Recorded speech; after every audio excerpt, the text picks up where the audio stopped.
So what is happening with the Batverse? Well, we may be getting an update very soon. The Batman director Matt Reeves to meet with Gunn and Safran to discuss the broad plan for the Batverse. Now this is interesting for a few reasons, and namely because, you know, this was kind of his own thing, separate to DC, and, you know, maybe this insinuates he's still beholden on a more tighter basis to the likes of James Gunn and Peter Safran. Now, that may seem obvious to some people. I understand that. However, the previous regime just let him basically do his own thing. And in fact, he had acquired a massive first look deal as well with Warner Brothers, which almost seemingly solidified his independence from DC to work on this Batverse. Now, I think some of the interesting elements of this will be, you know, what gets announced, what happens from there. And we'll be able to learn a lot from that, I think. I think this is namely tightening budgets.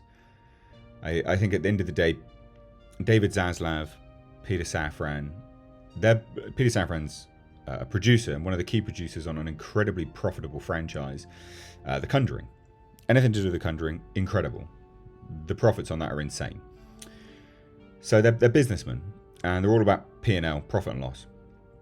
And moving forwards, you know, the Batman universe, the Batverse, can be profitable to a large degree if they rein in the budgets. And I think that's actually what snagged the Batman primarily. The budget just got out of control. There's a few reasons for that. I mean, it was during COVID, which added an approximate 25% total, etc. I mean, it's pretty insane. So this will be interesting. This will be interesting. And I know I like to use that word, but it is interesting. So let's take a look at this, okay?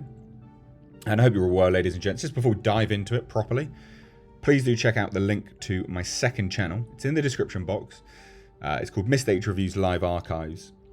I stream twice a week, the Hcast, and I clip it to the best bits, and I chuck it for your viewing pleasure as separate videos on that channel. There are full stream episodes as well, but, you know, not everyone wants to sit there for 2 hours listening to people chat nonsense. Just kidding, it's not nonsense. It's actually very in-depth and very good conversations from great panel guests. Please do check it out and subscribe.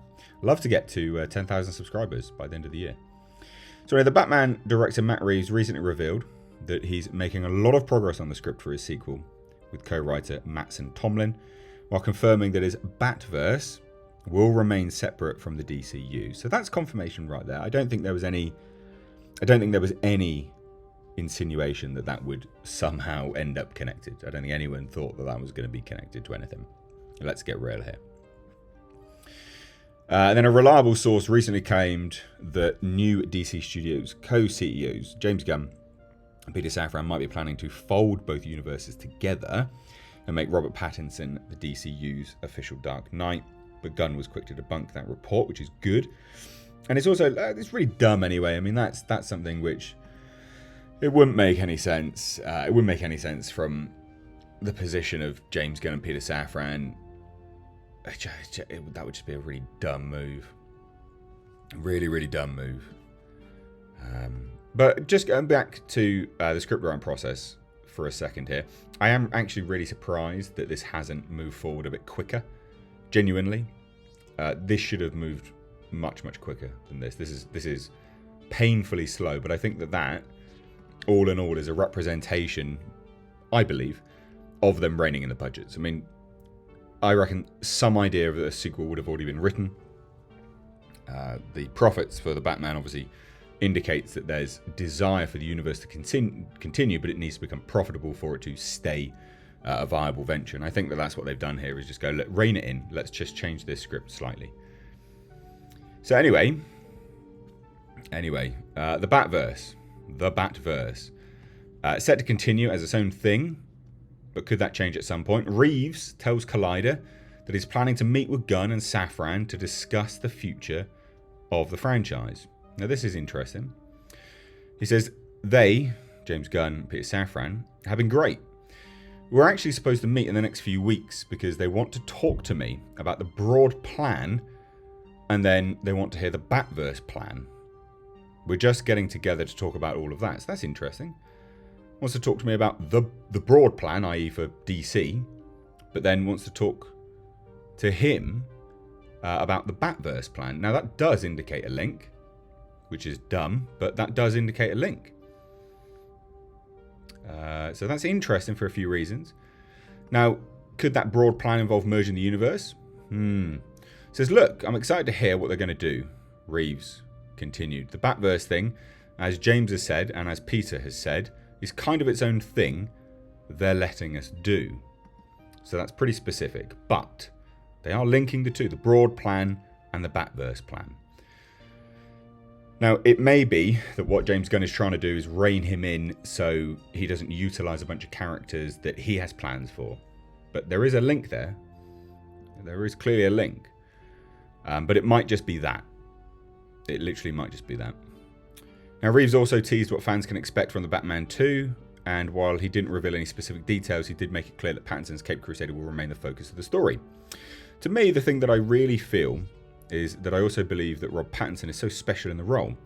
My goal has always been to do these point of view stories that allow the character to always be the emotional centre of the story. Because a lot of times what happens is after you do the first one, then suddenly other rogues gallery characters come in and they kind of take over, and then Batman takes a back seat sort of character-wise or emotionally, which is true. I mean, this is someone that fundamentally understands the universe.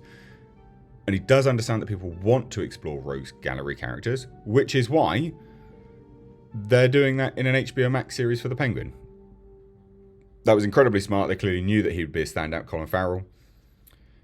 And then obviously, he's doing his own series. So you can follow it along, and that's a very smart play from everyone involved, actually. So rather than let the sequels, the movies, be polluted with different point of view characters, different stories other than the main lead and main character, you just separate them off into their own TV show. I mean, it's pretty genius, actually, when you look at it from that perspective. So there you have it. This is interesting. Like I said, this is interesting for a few reasons. Batverse and the broad plan continuing. I think it's mainly just to do with characters that James Gunn wants to use. I think that makes the most sense. I could be wrong, but I do think that makes the most sense. I think he obviously wants to put some characters under lock and key and go, look, you can't really use this because we're just coming out with a movie, And I think that's fair. I think that works, even though it's its own separate thing. You don't want to stamp on each other's feet, and sort of cannibalize the market for each other, because they are still the same market. They're the same company. So anyway, let me know what you guys think down below. Cheers, guys. Hope you're having a great week. Take care.